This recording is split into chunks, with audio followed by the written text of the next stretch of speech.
Eyes across Jamaica.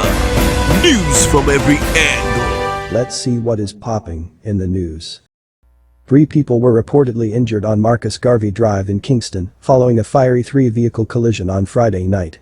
It is not clear whether anyone died as a result of injuries sustained in the crash, but a source claimed that a motorist led police on a high-speed chase and later collided with 2 other vehicles.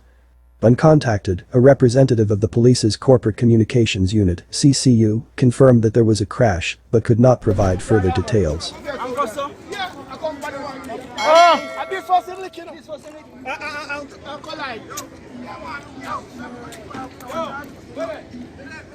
So that money alright? Yeah man, we see him man, him just a walk up and now.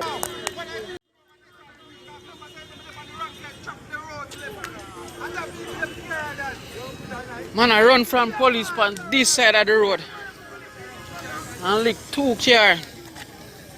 Like other one him did that drive. It's come like it's to explode. As we move on, 8 people, including 1 female, were taken into custody for questioning following the seizure of 3 high-powered rifles and an assortment of ammunition in Nelly Lane, Glendevon, St. James on Saturday. The weapons and ammunition that were seized are as follows. 2 AK-47 assault rifles. 1 Arkansas 15 assault rifle. 4 Glock magazines, 2 of which are extended. 21 7.62 cartridges. 21 5.56 cartridges, and 33 9mm rounds of ammunition. Reports are that between the hours of 4:30 a.m. and 10 a.m., lawmen carried out an operation in the area, where several premises were searched and the weapons and ammunition seized. 8 persons were shot as patrons were making their way home on Saturday night from a party which was held earlier on Olympic Way in St. Andrew. 2 men have so far died from the gun attack, the police are reporting. The 2 deceased have been identified as 26-year-old Jerome Barnett, otherwise called Bugman, and Rohan Clark, otherwise called Bums. The men were heading home on Olympic Way, among a group of people after the party, when a motor car drove up. The occupants of the car opened gunfire on them, and Barnett and Clark were shot and killed.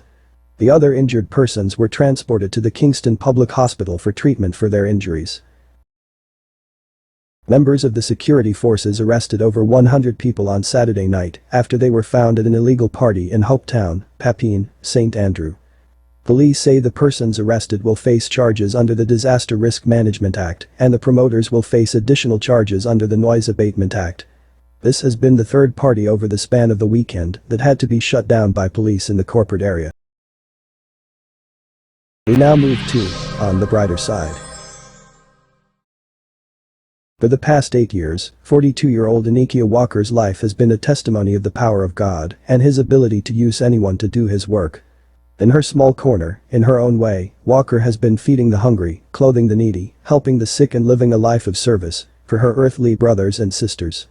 She said though her initiatives were inspired by an event supplies company she works with, she said her humble beginnings has been the driving force behind her endeavors. Let us all try to be like Miss Walker and try to make Jamaica a better place for everyone.